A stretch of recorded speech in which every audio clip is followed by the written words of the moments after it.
So let's start deformities of spine. अभी हम लोगों ने नॉर्मल पढ़ा कि हमारे पास जो नॉर्मल स्पाइन होती है वो हमारे पास एच शेप्ड होती है। ठीक है, हमने इसको 4 पार्ट में डिवाइड कर दिया था। एक हमने सर्वाइकल में किया था, एक हमने इसको थोरेसिक में किया था, लंबर में किया था और सैक्रल में किया था। अब डिफॉर्मिटीज़ का क्या मतलब होता है? डिफॉर्मिटीज़ का मतलब ये होता है कि आपकी जो स्पाइन का कर्व है ना वो नॉर्मल से एग्जैजरेट कर जाए। यानी अगर पोस्टीरियर कर्व, वैसे भी ये पोस्टीरियर है, लेकिन अगर ये कुछ ज़्यादा ही पोस्टीरियर हो जाए तो हमारे पास क्या होगा? अगर लंबर कर्व हमारे पास एंटीरियर, इसका कर्व एंटीरियर होता है ना, अगर ये कुछ ज़्यादा एंटीरियर चला जाए तो हमारे पास क्या होगा? सो इस सब कंडीशंस को हम लोग बोलते हैं डिफॉर्मिटीज़ ऑफ स्पाइन। जो हमारे पास टोटल 3 हमारे पास डिफॉर्मिटीज़ होती हैं। एक को हम लोग बोलते हैं लॉर्डोसिस, एक को हम लोग बोलते हैं काइफोसिस और एक होती है हमारे पास स्कोलियोसिस। जो थर्ड वन होती है वो होती है हमारे पास स्कोलियोसिस। अब बेसिक यहाँ से पढ़ते हैं हम लोग कि जो हमारे पास जब थोरेसिक कर्व ज़्यादा एक्सेस पोस्टीरियर में चली जाएगी तो हम लोग इसको बोल देते हैं काइफोसिस। कि यानी काइफोसिस का क्या मतलब होता है कि posterior excessive curvature of thoracic spine is called as kyphosis.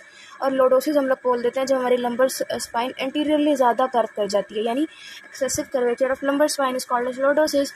और स्कोलियोसिस क्या होता है कि हमारी ना लेटरल डेविएशन हो जाती है। अब लेटरल डेविएशन कैसे हो जाती है कि कभी कभी थोरेसिक मतलब इस तरीके से ना हमारी स्पाइन इस तरीके से प्रेजेंट कर जाती है, ये इस तरीके से। अभी क्या इसमें स्कोलियोसिस में कभी कभी ये थोरेसिक भी इन्वॉल्व हो जाता है, कभी कभी लंबर भी इन्वॉल्व हो जाता है, कभी इन दोनों की इन्वॉल्वमेंट हो जाती है। अब इन्वॉल्वमेंट कैसे होगी? थोरेसिक कुछ ज़्यादा पीछे चला गया, ठीक है, और जो ये लंबर है कुछ ज़्यादा आगे चला गया।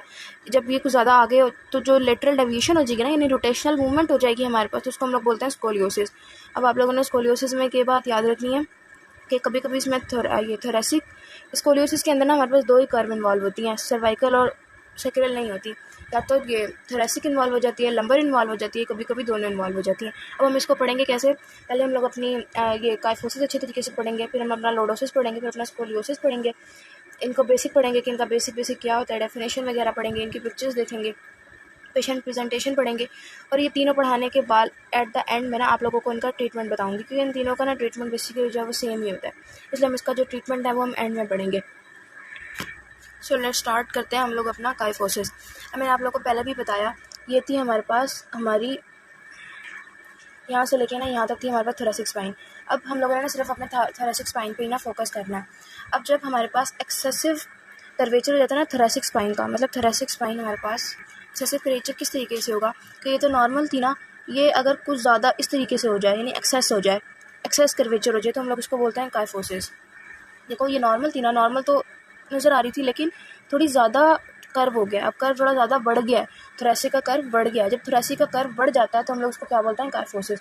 तो काइफोसिस के बारे में हम लोग ये बात देखते हैं कि excessive curvature of thoracic spine. ठीक है, मैं थोड़ी शॉर्ट फॉर्म लिखूंगी, आप अपने नोट्स बनाते हुए फुल फॉर्म लिखना। एक्सेसिव कर्वेचर हो गया थोरेसिक स्पाइन का। अब जब बेसिक डेफिनेशन इसकी यही थी, अब हमने देखना है कि हमारा जो पेशेंट है ना उसकी प्रेजेंटेशन कैसे होगी। मतलब जो हमारे पास पेशेंट आएगा तो वो हमारे पास किन साइन सिम्टम्स के साथ प्रेजेंट करेगा। पहला हमारे पास जो चीज़ होती है ना, जो हमने देखना है, तो उसकी जो राउंडेड अपर बैक होता है ना उसका राउंडेड होता है। उसके शोल्डर होते हैं ना, मैं भी आप लोग को पिक्चर से भी दिखाती हूँ कि उसका राउंडेड अपर बैक होगा, इसलिए ना हम लोग इसको बोलते हैं राउंड बैक या हंच बैक, यानी कुब निकला हुआ होगा। काइफोसिस को ना आम जुबान में बोलता है कि कुब निकला हुआ है। तो जिस बंदे का कुब निकला हुआ है ना, यानी उसको काइफोसिस है। इसको इसलिए हम लोग बोलते हैं, इसके अपर बैक जिसका ये बैक पेन लिख दिया मैंने, सॉरी, राउंडेड बैक होते हैं, यानी अपर बैक जो होता है उसका राउंडेड होता है, इसी वजह से हम लोग उसको क्या बोलते हैं? राउंड बैक बोलते हैं या हंच बैक बोलते हैं। हंच का मतलब यही होता है ना कि कुब निकला हुआ है, यानी कोई ऊपर ऊपर वाली जो उठाना है वो ज़्यादा उठी हुई है, उसको हंच बैक बोलते हैं। सो हम लोग ये बात लिख सकते हैं कि हंच बैक पोस्चर है या राउंड बैक पोस्चर है। एक ये दूसरा जो होगा इसमें ना पेशेंट की हमारे पास पोस्टीरियर पेल्विक टिल्ट होगी। अब आप लोग ना खुद एक बात नोट करो कि जब आपका अब आप ना अपने शोल्डर जो है ना दोनों आगे की तरफ को झुकाओ, आगे की तरफ को उसको राउंड करो। जब आप लोग आगे की तरफ राउंड करते हो ना तो ऑटोमेटिकली आपके पास पोस्टीरियर पेल्विक टिल्ट हो जाती है। और तीसरी सबसे इंपॉर्टेंट बात, पेशेंट प्रेजेंट करता है हमारे पास फॉरवर्ड बेंडिंग के साथ, यानी जो आगे की तरफ को ना झुका हुआ होता है। जब पेशेंट आगे की तरफ को झुका हुआ होगा, मैं यहाँ से आपको समझाती हूँ, जब पेशेंट आगे की तरफ को झुका हुआ होगा, यानी मतलब इस तरीके से पेशेंट झुका हुआ है, ठीक है, तो हमारे पास क्या होगी? हमें पोस्टीरियर पेल्विक टिल्ट मिलेगी और राउंडेड अपर बैक मिलेंगे। तो हम टिपिकल ना पेशेंट की यही प्रेजेंटेशन होती है। और चौथी बात और बहुत इंपॉर्टेंट बात कि इसके जो हैमस्ट्रिंग्स होंगे ना वो बहुत ज़्यादा टाइट होंगे, यानी इसके जो हैमस्ट्रिंग्स होंगे वो टाइट होंगे। तो जब भी आपके साथ पेशेंट प्रेजेंट करेगा जिसका कुप निकला हुआ होगा तो आपने उसकी ये 4 चीज़ें चेक करनी है। या 4 चीज़ें वो आपको नज़र आ रही होंगी। राउंडेड अपर बैक होंगे, पोस्टीरियर पेल्विक टिल्ट होगी, फॉरवर्ड बेंडिंग होगी और टाइट हैमस्ट्रिंग होगे। इवन कि अगर उन्होंने सिनेरियो में देना होगा तो वो ये चीज़ देंगे कि हंच बैक पोस्चर है, पेशेंट की फॉरवर्ड बेंडिंग हुई है, पोस्टीरियर पेल्विक टिल्ट पॉजिटिव है और उसका ना हैमस्ट्रिंग्स टाइट हुआ है। अब बताओ कि ना ये कौन सी डिफॉर्मिटी है स्पाइन की, तो हमने आंसर लगाना होता है कि काइफोसिस है। अभी एमसीक्यूज में भी पूछ सकते हैं और एससीक्यू में भी पूछ सकते हैं। और बाकी अपनी डेली रूटीन में जब आप लोग फिजियो ओपीडी में जाओगे तो आपको बहुत पेशेंट ये देखने को मिलेगा। टिपिकल सिनेरियो आता है क्योंकि इसका पेशेंट भी बहुत ज़्यादा होता है ना। इसके ना कुछ कॉजेज़ भी डिस्कस कर लेते हैं कि वो कौन से कॉजेज़ हैं जो हमें काइफोसिस की तरफ ले जाते हैं। तो बेसिकली ना हमारे पास 5 कॉजेज़ होती हैं जो हमें काइफोसिस की तरफ ले जाती हैं। एक तो ऑस्टियोपोरोसिस कि हमारी बोन जो है वो पोरस हो गई है। इसके अलावा सेकंड शॉमन्स डिजीज़। अभी शॉमन्स डिजीज़ क्या होती है? ये होती है कि ना हमारे पास एक या एक से ज़्यादा ना वेज शेप वर्टिब्रा बन जाते हैं। शॉमन डिजीज़ क्या होती है कि हमारे पास एक या एक से ज़्यादा ना वैश्य वर्टिब्रा की डेवलपमेंट हो जाती है। वो क्यों होती है? Due to abnormal epiphyseal plate behaviour. आप लोग चाहो तो इसके साथ बेशक एक ब्रैकेट्स बना के लिख लो इसकी डेफिनेशन। बेसिक आपको आना चाहिए कि शॉमन डिजीज़ क्या होती है। उसको कहते हैं कि जब एक या एक से ज़्यादा वन और मोर वैश्य वर्टिब्रास डेवलप हो जाते हैं। वो क्यों डेवलप होते हैं अगर कोई पूछ ले तो हम लोग उसको कहेंगे कि because of abnormal epiphyseal plate behaviour. अब शॉमन डिजीज़ का दूसरा नाम होता है हमारे पास स्विमर्स बैक। जो अल्टरनेटिव नेम होते हैं ना, ये नहीं बोलने होते क्योंकि कभी कभी जो चीज़ें आती होती है ना सिनेरियो में एमसीक्यूज में, वो अल्टरनेटिव नेम से ही आती हैं। तो शॉमन डिजीज़ में हमारे वैश्य वर्टिब्रा बनते हैं, इसका दूसरा नाम स्विमर्स बैक होता है। यानी स्विमर्स बैक की वजह से भी हमारे पास काइफोसिस हो जाता है। तीसरा हमारे पास कॉज होती है vertebral compression fracture, muscular weakness हो जाती है हमारे पास और अल्टर्ड बायोमैकेनिक्स। एक बात याद रखनी, काइफोसिस में हमारे पास हैमस्ट्रिंग टाइट हो जाते हैं। क्योंकि लोडोसिस में जब हमारी दूसरी डिफॉर्मिटी पढ़ेंगे तो लोडोसिस में हमारे पास हैमस्ट्रिंग टाइट नहीं होते, कोई और मसल टाइट होते हैं। साथ ही ना अब हम लोग अपना ना काइफोसिस का ट्रीटमेंट भी डिस्कस कर लेते हैं। काइफोसिस में हम लोग क्या कर सकते हैं, हम लोगों ने स्ट्रेंथन करने होते हैं। पहले हम लोगों ने क्या करना होता है, स्ट्रेंथ करने होते हैं अपने पोस्टीरियर थोरैसिक के मसल्स। पोस्टीरियर थोरैसिक के मसल्स को स्ट्रेंथन यानी हम लोगों ने बेसिकली स्ट्रेंथनिंग करनी होती है। जो ऐसी डिफॉर्मिटीज़ होती हैं उसमें फिजियोथेरेपी का बहुत ज़्यादा रोल होता है। इसके अलावा हम लोग काइफोसिस एक्सरसाइजेस करवाते हैं। हम आपको बताते हैं काइफोसिस एक्सरसाइजेस क्या होती हैं। 4-5 के मैं नेम लेती हूँ, आप लोग साथ में नोट कर लेना। एक तो पोस्चर करेक्ट करते हैं, रिट्रैक्ट कराते हैं हम लोग शोल्डर को, फुल बॉडी की एक्सटेंशन कराते हैं, रोल नीज करवाते हैं। इसके अलावा हम पेशेंट को कमांड करते हैं कि bring your knees to your chest, pelvis tilt करवाते हैं। और जिस तरह सुपरमैन फ्लाई करते हैं ना, इस तरह फ्लाई लाइक सुपरमैन वाला पोस्चर बनवाते हैं। स्ट्रेचिंग करवाते हैं by using a foam roller. तो ये सब चीज़ें आती है हमारे पास काइफोसिस एक्सरसाइज में। इसके अलावा हम लोग ब्रेसिंग करा देते हैं। और अगर बहुत ज़्यादा एक्सट्रीम कंडीशन है, पेशेंट ठीक नहीं हो रहा, तो हम लोग सर्जिकल कोरिलेशन पे जाते हैं। जो हमारी सर्जरी होती है ना, वो हमारा सबसे लास्ट ऑप्शन होता है। उससे पहले हमने उसको फिजियो करा के ना नॉर्मल करना होता है, इतना नॉर्मल करना होता है कि वो अपनी ज़िंदगी गुजार सके। तो इसमें एक जो ज़्यादा रोल है वो स्ट्रेंथनिंग का, काइफोसिस एक्सरसाइजेस का और ब्रेसिंग का। अगर आप लोग ना पिक्चर में देख सकते हो कि ये जो हमारी थी ना नॉर्मल स्पाइन थी, ठीक है, ये थी हमारे पास नॉर्मल स्पाइन। लेकिन यहाँ पे जो पोस्टीरियर कर्वेचर है ना, हमारे पास थोरैसिक स्पाइन है, वो ज़्यादा पोस्टीरियर यानी पीछे को ज़्यादा आ गई है, तो उसको हम लोग बोलते हैं काइफोसिस।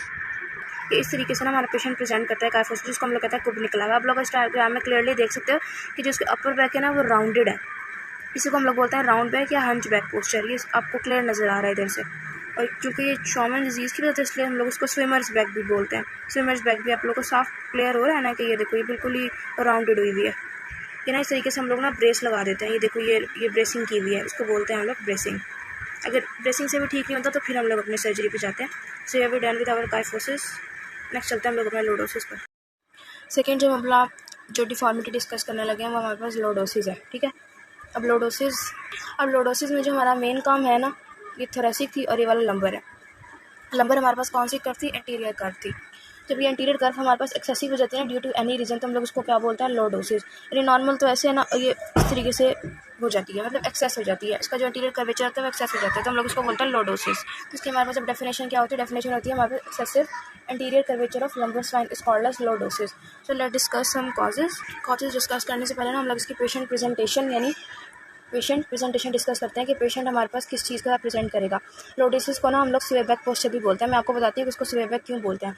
अब पेशेंट प्रेजेंटेशन क्या होती है? सबसे पहले ना हमारे पास एब्डोमिनल मसल ना वीक हो जाते हैं, यानी वीकेंड एब्डोमिनल मसल। जब पेशेंट हमारे पास आएगा तो हमें एब्डोमिनल मसल्स की वीकनेस मिलेगी, या हम ये भी कह सकते हैं कि एब्डोमिनल मसल वीकनेस की वजह से हमारे पास लोडोसिस हो गया। इसमें सेकेंड नंबर पर हमें मिलेगी एंटीरियर पेल्विक टिल्ट। और जो पेशेंट होगा ना इसमें प्रेजेंट करेगा विद बैकवर्ड बेंडिंग के साथ। मतलब उसमें काइफोसिस में फॉरवर्ड बेंडिंग के साथ, मतलब इस तरीके से झुका हुआ था पेशेंट, इस तरीके से गया हुआ होगा, तो हमें मिलेगी इसमें बैकवर्ड बेंडिंग। अब आप लोग खुद सोचो, जब एक चीज़ पीछे की तरफ को बेंट हुई हुई है, इस तरीके से पीछे की तरफ को बेंट हुई हुई है, जब पीछे की तरफ को बेंट हुई हुई है तो हमारे पास पेल्विक टिल्ट एंटीरियर ही होगी ना। तो हम लोग इससे याद करते हैं कि हमारे पास पेशेंट होता है, patient present to us with backward bending and anterior pelvic tilt with weakened abdominal muscles. और जो इसका इंपॉर्टेंट साइन होता है वो ये होता है कि ना इसमें जो लिमिटेड रेंज ऑफ मोशन होती है हिप की। अब हिप की लिमिटेड रेंज ऑफ मोशन कैसे होती है कि ना वो पेशेंट ना एक्सटेंशन नहीं करवा रहा होता, जब नहीं कर पा रहा होता ना, आप जब उसको स्पेशल टेस्ट करते हो, आप उसकी एक्सटेंशन करवाने की कोशिश करते हो ना, तो वो एक्सटेंशन नहीं हो रही होती उसकी, तो फिर यहाँ से कंफर्म हो जाता है कि उसको लोडोसिस हुआ हुआ है। एक तो हमें ये वाला साइन मिल गया, जब हमें एक्सटेंशन नहीं मिली तो हमें कंफर्म हो गया लोडोसिस है। इसके अलावा ना इसमें ना हमारे पास 2 मसल टाइट हो जाते हैं और 2 मसल जो है वो हमारे पास वीक हो जाते हैं। अब कौन से 2 मसल वीक हो जाते हैं? एक ग्लूटियस मैक्सिमस, ठीक है, plus erector spinae, gluteus maximus और जो एब्डोमिनल्स है ना वो वीक हो जाते हैं, ठीक है। ग्लूटियस मैक्सिमस प्लस एब्डोमिनल्स की जो मसल है वो वीक हो जाते हैं, और जो 2 मसल है ना वो हमारे पास टाइट हो जाते हैं। कौन से मसल 2 टाइट होते हैं? एक इरेक्टर स्पाइनी हमारे पास टाइट हो जाता है, प्लस इलियोसॉस हमारे पास टाइट हो जाता है, इलियोसॉस टाइट हो जाता है। फिर हम लोग जब इन मसल को चेक करते हैं, जब हमारे पास हिप की हमें एक्सटेंशन भी नहीं मिल रही होती, इरेक्टर स्पाइनी और इलियोसॉस टाइट होता है, ग्लूटियस मैक्सिमस की एब्डोमिनस की वीकनेस होती है, फिर कंफर्म हो जाता है कि ये लोडोसिस ही है। आप लोगों ने ये चीज़ याद रखनी है, क्योंकि काइफोसिस में हमें टाइट मिल रहे थे हैमस्ट्रिंग्स, लेकिन लोडोसिस में हमें टाइट मिल रहे हैं erector spiny plus iliopsoas.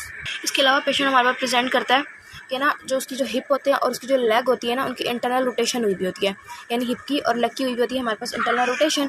Flat feet मिलते हैं हमें पेशेंट के। इनके अलावा एक हमें इंटरनल रोटेशन मिल गई, इन दोनों की 7 नंबर पे हमें फ्लैट फीट मिल गए।